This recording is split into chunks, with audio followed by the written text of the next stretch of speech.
you. Thank you very much. Good evening. Clara. Oh, sorry. Good morning. Remind me to tell you something. Good evening, Clara. Good evening, CD. Say good evening to everybody. Oh, sorry. Doesn't time fly? I'm so sorry, but I got my thingies in a terrible twist trying to decide what vegetables to do for supper. Doing is the key word. She does amazing things to vegetables. She's the only person I know who actually peels peas. I know it runs in the family. Do you remember poor old Thornley Warmington and his potatoes? No, you never knew anybody called Thornley Warmington. Oh, CD, that wasn't his name. That was where he lived. Ah. We only ever knew him by his address. Thornley Warmington by the sea. sea, yes, yes. Yes, don't you remember he was my auntie's upholsterer? Rather stuffy, wasn't he? I do wish you'd listen. I'm listening. Yeah. Honestly, that's typical. He never listens. He thinks he's marvellous. But like all good listeners, all he ever does is nod and wait till you've finished. I finished. What happened? I forgot what I was going to say. Well, you were telling us about Thornley Warmington by the sea and his potato problem. Oh, yes. Well, now, do you remember when we first went out together that I had difficulty in making up my mind? I do remember that, yes. Well, poor old Thornley Warmington was exactly the same. He couldn't make up his mind about anything. So Auntie suggested the potato farm. That he was sent there for a rescue. I knew you'd remember. You tell it. You tell my stories so much better than I do. Well, correct me if I go wrong. Oh, I couldn't. I don't remember it. Well, he went to this potato farm for a rest Auntie's cure. upholsterer. Yes. And the farmer was very sympathetic, and he gave him a big pile of potatoes to sort out as therapy, you see. And he told him to put all the big potatoes in one pile. And all the little potatoes in another Do you pile. want to tell the story? No. Fine. When the farmer came home in the evening, all he found were 2 big potatoes in the big pile and 2 little potatoes in He tells it beautifully. little pile. And he said to the man, he said, "You haven't done very well, have you?" And Auntie's upholsterer put his head in his hands and said, "I couldn't take it." I couldn't take it. Decisions.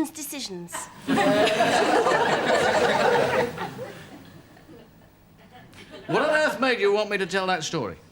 That's funny. I was just going to ask you that. It couldn't possibly be that it reminded you of when we first went out. Oh, of course. You were always trying to force me to make up my mind. Well, you were always pretty careful. You might even say recalcitrant. Oh, I would if I could, but I can't pronounce it. Anyway, it wasn't my fault. You didn't give me much room to maneuver. Rubbish. I gave you all the room in the world. All the room in the world.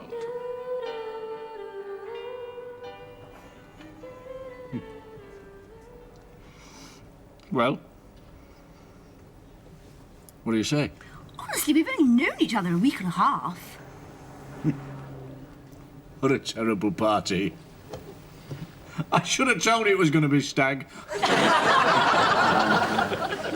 Actually, are we going to sit here all night? Not all night, no, just 3 or 4 hours until I'm safe to drive. What are we meant to do for 3 or 4 hours? Honestly. Sorry. I should have brought the travel scrabble. Yes, well, you didn't. Fortunately, however, I have brought a book. War and Peace again? Yes. Sonia's having a bad time with Labour. Doesn't change much, does it?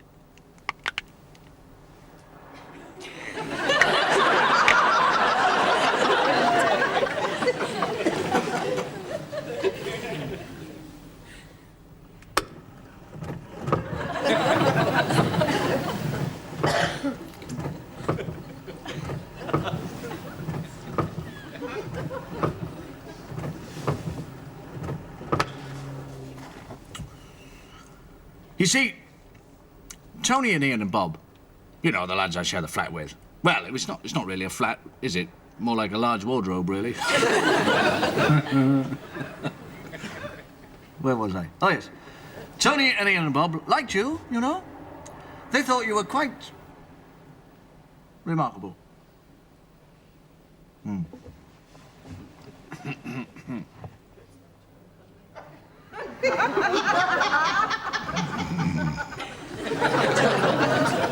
Hey. have you got one of those heater things in this car? Of course I got one of those heater things in this car. It just doesn't work, that's all. Always turn the radio on if you're cold.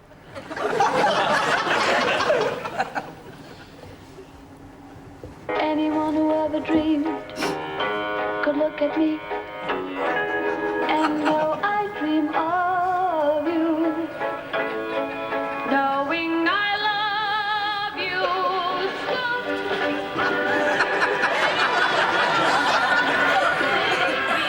In your arms and love me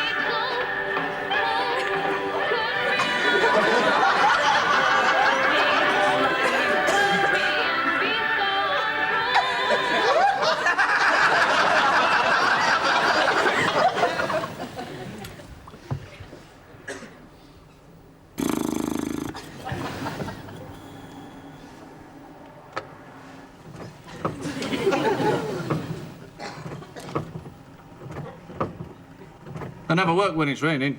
I think they must be allergic to water. Allergic. Anyway, this football match on Saturday. We're a man short, you see, and I was wondering... Well, the others, in fact, asked me to ask you... I don't know anyone who can play. No. No, not if you knew anybody, but whether you might like to...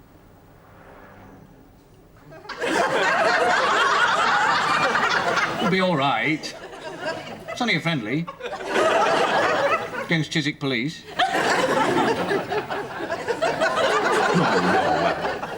No, he's only a shot in the dark. Yeah, I know it all sounds highly unlikely, but there is a reason, you see. I mean, I don't go around asking girls to play football just for kicks. No, there is a reason, and there's a precedent. You see, I once had this girlfriend, Wendy. I once had Wendy. No, I once had this girlfriend called Wendy, who, as a matter of fact, did play football. She was quite a sporting girl altogether, was Wendy. This is her. That's Wendy. She won a beauty contest once. That's her winning it. Miss Felt Underlay. Clever girl all round. I mean, she was magic in the field. No, well, there we are. No, I just thought I'd ask you. I've played football too, you know. Oh? Bit. At school, because of my funny eye. Everybody in the family's got one. Well, that must make it very tricky for you all when you want to see eye to eye. Sorry? No, you see, I can't see anything coming at me fast, higher than about this. Oh, sorry, I didn't see you. Yeah, well, I wasn't coming at you. Because of my funny eye. So you see, when I was playing lacrosse, I kept missing the ball if it came at me above a certain height.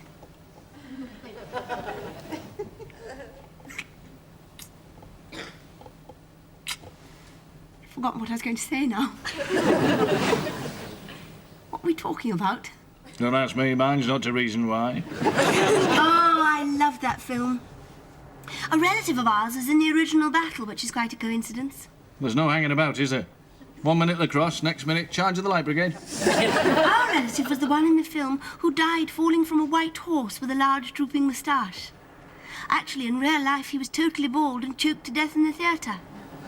Your relative or the horse, was it? He was watching a Victorian music hall, or so the story goes, and he laughed so much that he inhaled the ends of his whiskers.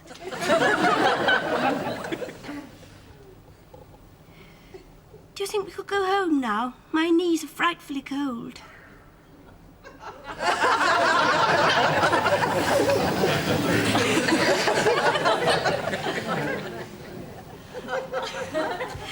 So you see, in the end, I kept dropping the ball so much when I was playing lacrosse that in the end I found it easier to kick it. Because of your funny eye, this one. Yes, I got quite good at it. I was known as the Wizard of the Drool. Dribble. You dribble. Do I? How frightful. I'm awfully sorry. When you played you dribble when you play football. Oh, look here. You haven't even seen me play. So come to the match on Saturday, then. Have you gone out of your hat? We've only known each other a week and a half. You've already proposed to me at least 50 times. Well, might as well be accurate, 54. Will you marry me, 55? And now you want me to play football against your local frizz. Fuzz. You must be out of your hat. It's all right, Clara, I was only joking. Good. About getting married. Yes. Yes, it was a funny ha-ha.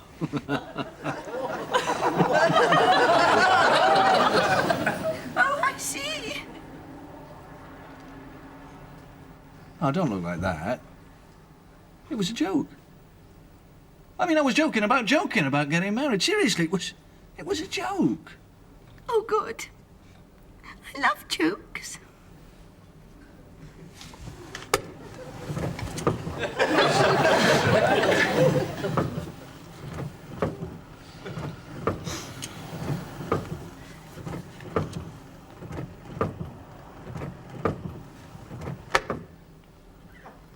Look, I'll tell you what. If it'll make you any happier, I'll consider your proposal really seriously, I mean, if you promise me never ever to mention it ever again. Well, that's marvellous, isn't it? Now, when will I know what you've decided? If you can't even promise me that, I don't know how you can expect me to marry you. Let alone carry your football clubs on Saturday.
Oh, very unlucky, Charlie. Very unlucky. Oh, yeah.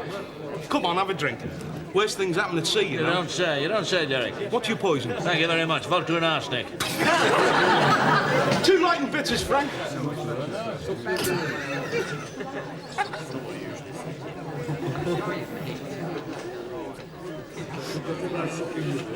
How about that goalie of yours, eh? Yeah, well, I'd rather you didn't mention that goalkeeper, if you don't mind. How about that? Breathtaking. Star of the game. Here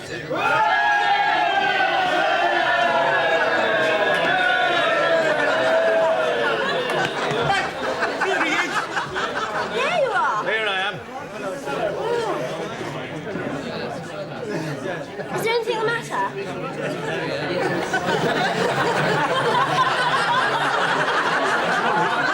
Sure, it's a bird. Do you realise your goalie's a bird? The grass is green, the sun is riz. I wonder where the birdie is. The bird was in a goal, unfortunately. It is, it's a bird. 3-0. 3 goals in the last 30 seconds. Sorry? Look, do you think I could have a drink? Something to take the mud from my eye? Well, I hope you brought your purse, because I'm not buying. There is something the matter. I've never seen you in such a peculiar mood. Never mind about him, love. You're still my favourite footballer. What are you having? Oh, I'd love half a pint of shabby. Shabby what? You know, that beer and lemonade stuff. Shandy. You want half a pint of shandy. Well, if you think that's better, so long as it doesn't make me fall over. Half a pint of shandy. There is something wrong with me. I thought there was something the matter. I tell you what the matter is, Clara. We lost. Oh, honestly, CD, everybody's got to lose sometime. Yeah, well, I'd just rather it wasn't us and now. Us? We did not lose. You may have lost, clever draws, but I scored 3 goals. They're awfully nice, your friendly neighbourhood frizz. Terribly jolly. I think they are terribly jolly. They're terribly jolly well won. Here we are. Get your laughing gear round that, then. Sorry? Here's lead in your sharpener. This is a bad dream. I'm going to wake up in a minute. Do you know something? I've often watched football on television, but I never realised it was such an easy game.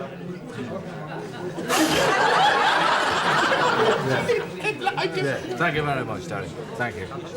Claira, football is not quite as easy as you might imagine. For instance, when you're playing in goal and one of your own players passes the ball back to you, the accepted practice is to throw it or kick it upfield. Really? Not belt it into the back of your own net. Why not? Nobody else had. Goalkeepers are not expected to score goals, particularly for the opposition. And honestly, what are they there for? I mean, no wonder they have to wear all those woolies. Talk about brass elephants. Monkeys. Isn't that meant to be rude? Anyway, who'd be a goalkeeper? All they're allowed to do is nothing, except stand around getting their thingies frozen. I mean, honestly, they're not even allowed to join in all that kissing and everything. Anyway, you promised me I wouldn't have to play. Now, fair dues. Fair dues, Claira, you volunteered. Only to be the person with the little flag. Yeah, and then you volunteered to come on as substitute for the last 3 minutes after you tripped our winger up with your brolly. Yes, wasn't that awful? Well, I mean, it was only fair because it was my fault. Is he all right? No, he isn't all right, Claira. You broke his finger when you closed a handbag on it. You see, the thing was, he put his hand in my bag as he fell, and I thought he was a purse snatcher. Purse snatcher in front of 11 policemen? They didn't have their helmets on. They only wear their helmets when they're on duty, not on the field. Well, they jolly well should. I mean, it's very confusing. Supposing you were attacked while you were having a picnic. I think I'll have a drink now. 6. Frank!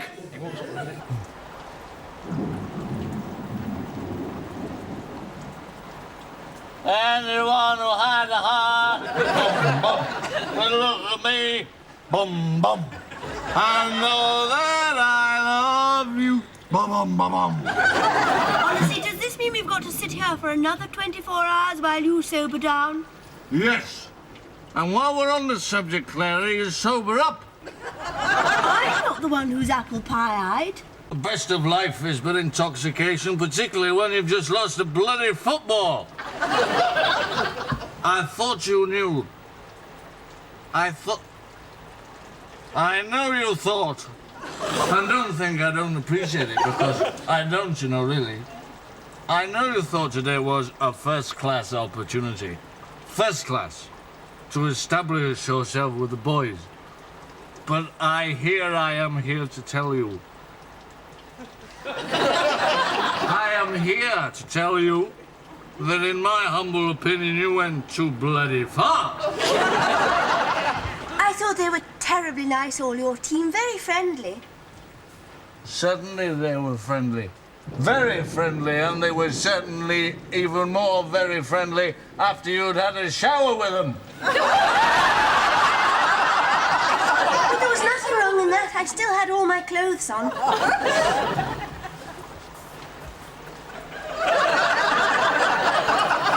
They didn't!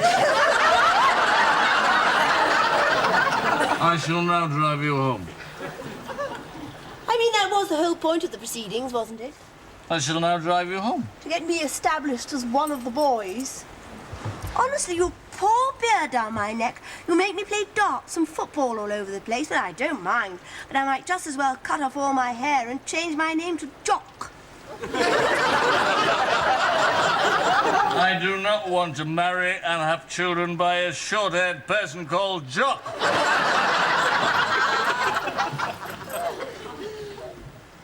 Oh, you must be out of your hat. You don't have to worry, I'm perfectly all right, because when I'm like this, I can drive a needle through the eye of a camel. Just talk amongst yourselves till I find the front door. It seems to me that most men's idea of nuptial bliss is to marry a footballing version of their mother. Ooh. Oh, I understand what you're... You don't have to say another word, because and if you want to walk right out of my life, Claira, and never speak to me again, who can blame you? Except me? You must get out now before it's too late. You must get out before you're dragged down into the whirlpool of marriage. Down into the whirlpool of peeling vegetables, changing socks and darning nappies. But I knew why you wanted to get married so badly. Well, I'm not pregnant, so you don't have to worry about that. But now I've got nowhere to go. I cannot return to my friends. My friends reject me, ridicule me, and even spurn their backs.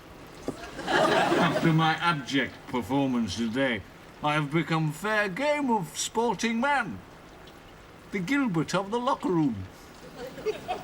Who can I turn to, Claire? I haven't a friend in the world except you. You and I are in the same league. We must never give up the game. We make the same kind of music. What have you got in mind? Association opera?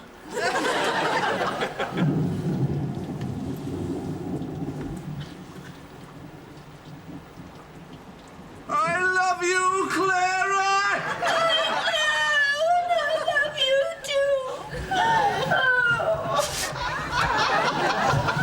It's just that word, marriage. Forget the bloody word.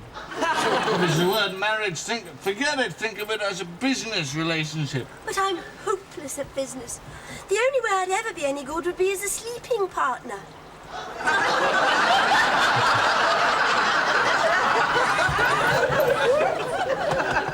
CD? CD? Oh, CD! Oh, honestly.